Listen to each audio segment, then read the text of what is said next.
Gênero cada vez mais popular, a biografia conta toda ou parte da história de pessoas, ilustres ou não.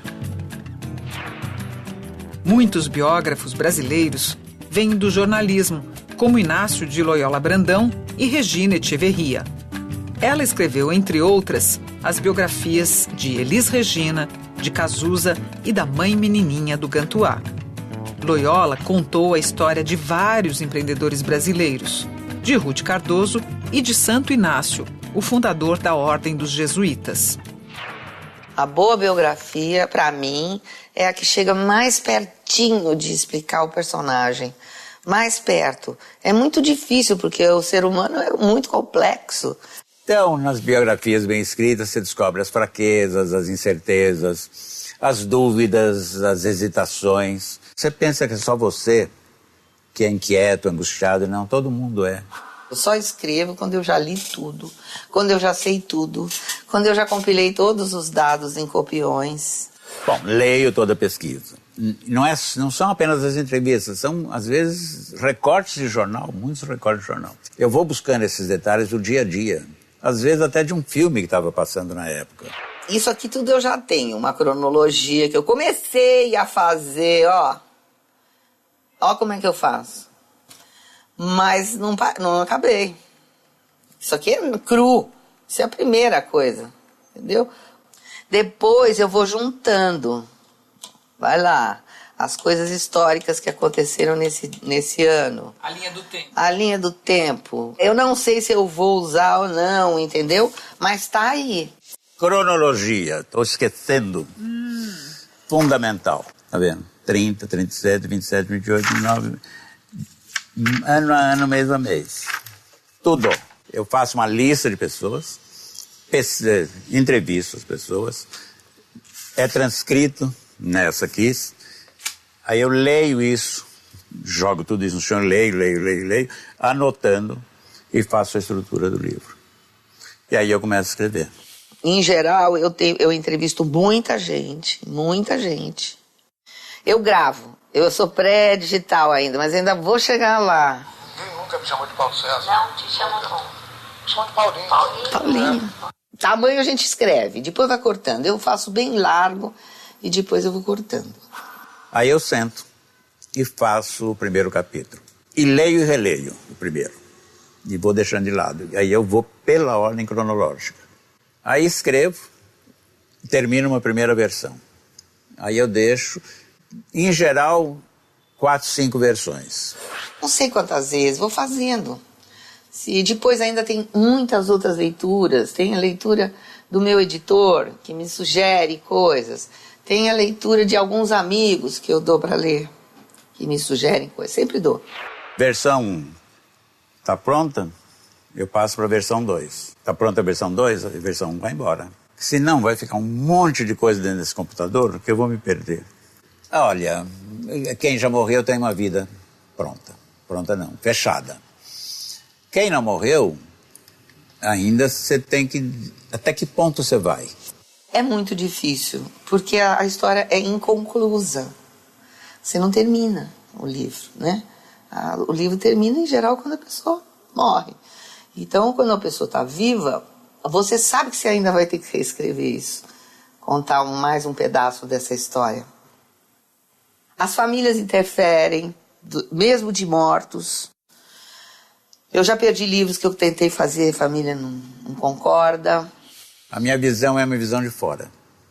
A minha visão é uma visão através dos outros. Eu me baseio nas coisas que me contaram. E cada um tem a sua verdade. Muitas vezes, um cara contradiz o outro.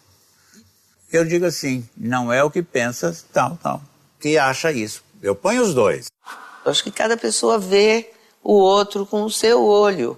E vê o fato também pelo seu olho. Porque você tem que se despir dos preconceitos para qualquer trabalho biográfico. Totalmente. Tem que falar a verdade. É muito fácil isso para mim. Isso eu aprendi em imprensa. Eu sou jornalista acima de tudo. Ele pode ser meu amigo, meu íntimo, mas eu sou jornalista. Então, se alguma coisa que essa pessoa me conta, que vai me servir para definir a personalidade, nós não estamos falando de coisas ocultas, não. alguma coisa que defina a personalidade, eu não tenho nenhum prurido de contar. Biógrafos costumam trabalhar em cima de pesquisa. E se dessemos o mesmo material para 2 escritores diferentes escreverem um texto biográfico? O que aconteceria? Regina e Loyola aceitaram o desafio de escrever um pequeno perfil do escritor Machado de Assis. Cada um selecionou da pesquisa entregue as partes importantes que destacaram. O lato nato do Morro do Livramento, atual Morro da Providência, no Rio de Janeiro, Joaquim Maria Machado de Assis, nasceu filho de um operário em 29 de setembro de 1908 e mal estudou em escolas públicas. Mesmo assim, aos 15 anos, publicou seu primeiro poema e, aos 16, já trabalhava como assistente de linotipista na imprensa nacional. 4 anos depois, entrou para uma redação de jornal como revisor e colaborador do Correio Mercantil e daí para o Correio do Rio de Janeiro. Machado de Assis, para uns, não para todos, foi o maior escritor brasileiro. Aquele que moldou a moderna literatura. Era negro, o que incomodou muita gente. Era funcionário público, era poeta, era autor teatral, era crítico. Viveu modestamente no bairro do Cosme Velho, no Rio de Janeiro, razão pela qual foi chamado o bruxo do Cosme Velho. Machado foi poeta, romancista, cronista, dramaturgo, contista, jornalista e crítico literário, fora os folhetins que ele publicou. Trabalhou como funcionário público para se sustentar e deixou em sua extensa obra um retrato desabusado da sociedade brasileira de fora a fora, como um dos observadores mais agudos da vida do país, da maneira como a sociedade se formou, do Império à República. Datas não são as coisas mais importantes. Saiba apenas que Machado viveu no final do século XIX e começo do XX. O que é fundamental é a maneira como ele escrevia. Ninguém foi mais estilista, ou seja, teve uma maneira própria de narrar.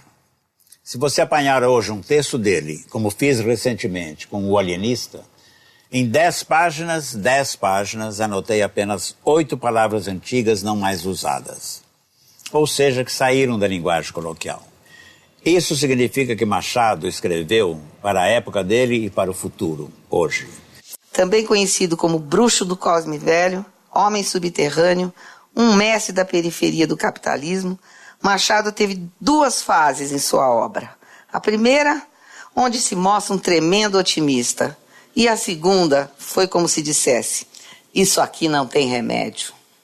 Muitos acham que Dom Casmurro é o livro mais importante dele.